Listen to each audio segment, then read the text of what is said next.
संदेश हर किसी तक पहुंचे कि ये जो एचपीवी टीकाकरण है इसके ये बहुत सुरक्षित है, ये आपके कैंसर से सुरक्षा के लिए है। कोई भी बच्चा या बच्ची इसमें छूट नहीं सकता है। एक ऐसी बीमारी जो धीरे धीरे करके शरीर में पनपती है, लेकिन जब इस बीमारी का पता चलता है तो बहुत देर हो जाती है। लेकिन इस चुपचाप बीमारी को लेकर झारखंड में एक जंग शुरू हो चुकी है। नमस्कार, मैं प्रियंका सिंह, आप देख रहे हैं आपका अपना भैया जी न्यूज। इस वक्त हम मौजूद है झारखंड की दूसरे सबसे बड़े सरकारी अस्पतालों में से एक, जहां मैं बात कर रही हूँ सदर अस्पताल की। आज इसी सदर अस्पताल में सर्वाइकल कैंसर के खिलाफ राज्य स्तरीय पर एचपीवी टीकाकरण का अभियान शुरू किया गया है और यह अभियान खुद झारखंड के स्वास्थ्य मंत्री इरफान अंसारी ने शुरू किया है। व्यक्त करती हूँ civil surgeon Ranchi doctor Prabhat Kumar का है कि ये टीका भर नहीं, सुरक्षा का संकल्प है, बच्चों की सुरक्षित भविष्य की एक शक्ति, और इसके साथ ही जो जरूरी है एक कमिटमेंट। हमारे लिए सौभाग्य की बात है कि हमारा स्वास्थ्य विभाग घबराना है, ये सेफ टीका है। एक बार फिर से मैं माननीय केंद्रीय रक्षा राज्य मंत्री, माननीय स्वास्थ्य मंत्री जी, हमारे एडिशनल सेक्रेटरी सर, हमारे director IPS, director medical education, nodal officer आए हैं इस कार्यक्रम के लिए भी, और टीकाकरण के नोडल ऑफिसर जो स्टेट में हैं वो आए हैं, हमारे उपाधीक्षक महोदय हैं। की गड़गड़ाहट अनुगंजित होती रहनी चाहिए आप सब की तरफ से। ये शुभारंभ, ये एक बार और चाहूंगी जोरदार तालियां हो जाए। एक संकल्प है हमारा, माननीय केंद्रीय रक्षा राज्य मंत्री, माननीय स्वास्थ्य मंत्री झारखंड। मैं राज्य की जनता को अपनी ओर से बहुत बहुत बधाई देता हूं कि जिस वैक्सीन को लेकर मैं लगातार प्रयासरत था और हम लोग चाह रहे थे कि हम लोग झारखंड की बहनों को, बेटियों को हम लोग सर्वाइकल कैंसर से मुक्ति दिलाने के लिए हम लोग अपने पैसे से जो ये वैक्सीन है हम लोग इम्प्लीमेंट करें। और आपको बता दें कि ये वैक्सीन जो है थोड़ा कॉस्टली था और तमाम हम लोग बच्चियों को हम लोग देना चाह रहे थे, और इसको लेकर हम लोग एक अभियान के तहत प्रोजेक्ट बना भी रहे थे। बातें आई कि कॉस्टिंग बहुत ज्यादा होगा सर, कहाँ से लाएंगे पैसा, तो फिर भी हम आगे बढ़ गए। हमने कहा विभाग को कि आप चिंता मत करो, मैं हूं ना, पैसे हम लोग लाएंगे, लेकिन अपनी बच्चियों को बचाएंगे, सर्वाइकल कैंसर से हम बचाएंगे।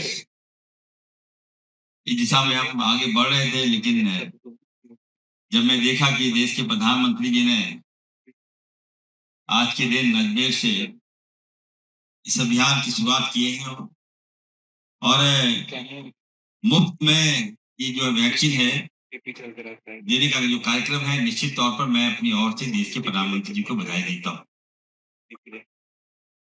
ये अभियान ही नहीं बल्कि एक रक्षा कवच भी होगा।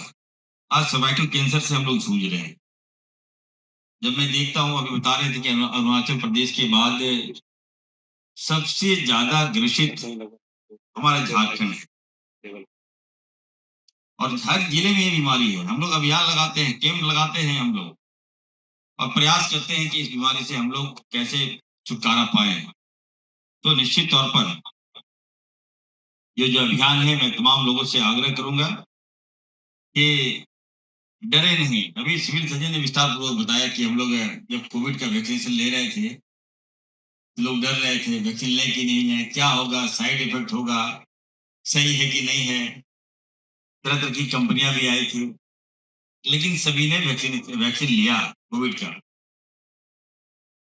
उनको साइड इफेक्ट का डर था, लेकिन मैं इतना कहना चाहता हूँ, ये जो है वैक्सीन जो है हमारे पास, जो हम लोग देने जा रहे हैं,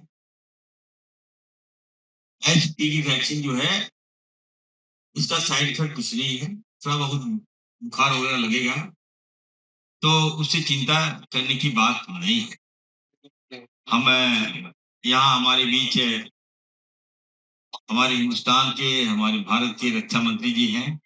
कल हम लोग कोई कार्यक्रम में थे हम लोग, और हमने इनसे आग्रह किया था कि सर ये कार्यक्रम है, देश के प्रधानमंत्री जी इस कार्यक्रम का लॉन्चिंग कर रहे हैं, आपको अगर आप आएंगे तो निश्चित तौर पर हमारा मनोबल बढ़ेगा। तो मंत्री जी ने मेरी बात को माना और वो आए, तो निश्चित तौर पर मैं अपनी ओर से इनको बधाई भी देता हूँ।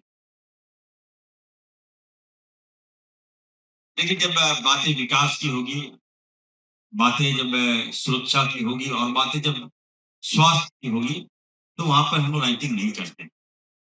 हमारा जो मोटो है, आप देखिएगा एक कम समय में, मात्र 1 सालों में आज आप देखिए कि लोगों का विश्वास बढ़ गया है स्वास्थ्य के प्रति।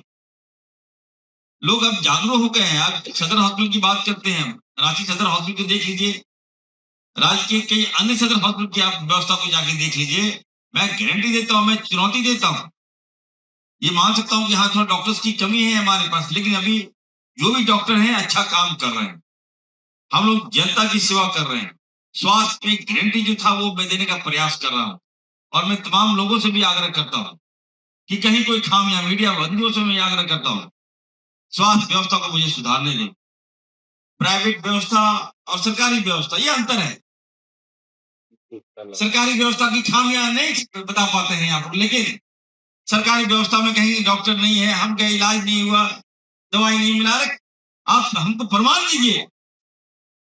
मैं विश्वास दिलाता हूं कि सभी सदर हॉस्पिटल में टाइप ऑफ मेडिसिन है, वहां डॉक्टर हैं पर्याप्त, ठीक है, हमारे पास पर्याप्त, बेहतर से बेहतर सुविधा हम देने जा रहे हैं। कैमरा लिखा हुआ है।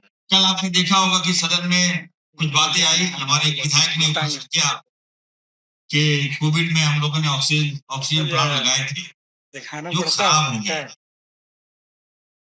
यहाँ पे हमारे साथी मंत्री भी हैं, भारत सरकार के मंत्री हैं। मैं उनसे आग्रह करूंगा कि सर, कोविड के दौरान जितने भी ऑक्सीजन प्लांट लगाए गए वो ठीक ठाक काम नहीं कर रहे हैं, और उस समय पीएम केयर फंड से ऑक्सीजन प्लांट लगा, सभी जिलों में लगा।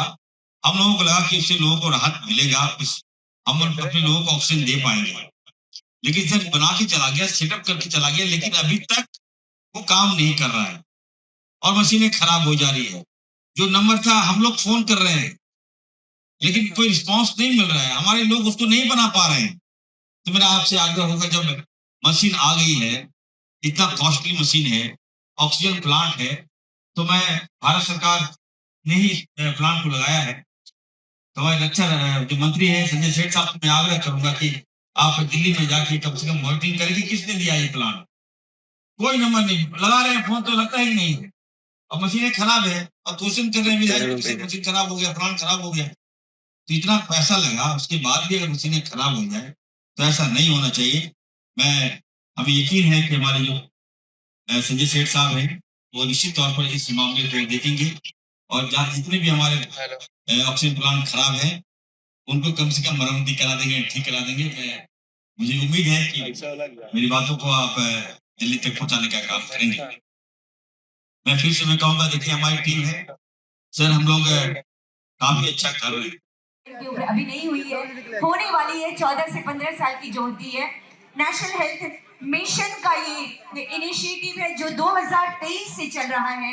यूविन पोर्टल, कोई भी बच्चा या बच्ची इसमें छूट नहीं सकता है। यूविन पोर्टल में जब उसका रजिस्ट्रेशन हो जाता है, और इसके साथ ही, इस टीकाकरण के साथ ही बच्चों के साथ गर्भवती माताओं की भी एंट्री यूविन पोर्टल में हो रही है। और इस बच्ची को ये यूएन पोर्टल में इनका सर्टिफिकेशन हुआ है, इनका रजिस्ट्रेशन हो गया है, इसलिए सर्टिफिकेट और गिफ्ट हैम्पर माननीय अतिथिगणों के कर कमलों के द्वारा इस बच्ची को दिया जा रहा है, ताकि ये संदेश हर घर तक पहुंचे, ये संदेश हर एक बच्ची तक पहुंचे, ये संदेश हर किसी तक पहुंचे कि ये जो एचपीवी टीकाकरण है, इसके ये बहुत सुरक्षित है, ये आपकी कैंसर से सुरक्षा के लिए है। सब लोग यूविन पोर्टल पर अपना रजिस्ट्रेशन करवाएं और इस वैक्सीनेशन कार्यक्रम से जुड़े। सर्वाइकल कैंसर एक गंभीर तरीके की बीमारी है जो महिलाओं में काफी गंभीर रूप से पनप रही है, और विशेषज्ञों के अनुसार यह बीमारी हाइमन पैपिलोमा यानी कि एचपीवी वायरस से जो है वो संक्रमित होती है। अच्छी बात यह है कि इस टीकाकरण जो अभियान चलाया जा रहा है, इससे काफी जानें बचाई जा सकती है, और ये टीकाकरण जो है वो 14 साल की किशोरियों को लगाया जाएगा और स्वास्थ्य विभाग का कहना है कि इससे लाखों जान जो है वो बच सकती है। हम आपको बता दें कि हर साल इस बीमारी के कारण लगभग 80,000 जो महिलाएं हैं वो संक्रमित होती हैं और 42,000 जो महिलाएं जो है उनकी मौत हो जाती है। अब देखने वाली बात ये होगी कि ये टीकाकरण का अभियान जो चलाया जा रहा है इसमें कितने लोग संलिप्त होते हैं और कितने लोगों को यह जागरूक करता है और इस टीकाकरण जो आज हो रहा है उसको लेकर कितने लोगों में यह जागरूकता फैलाई जाती है। ऐसी और खबरों के लिए देखते रहे भैया जी न्यूज। कैमरामैन अभिजीत प्रताप देव के साथ मैं प्रियंका सिंह, आप सभी का धन्यवाद।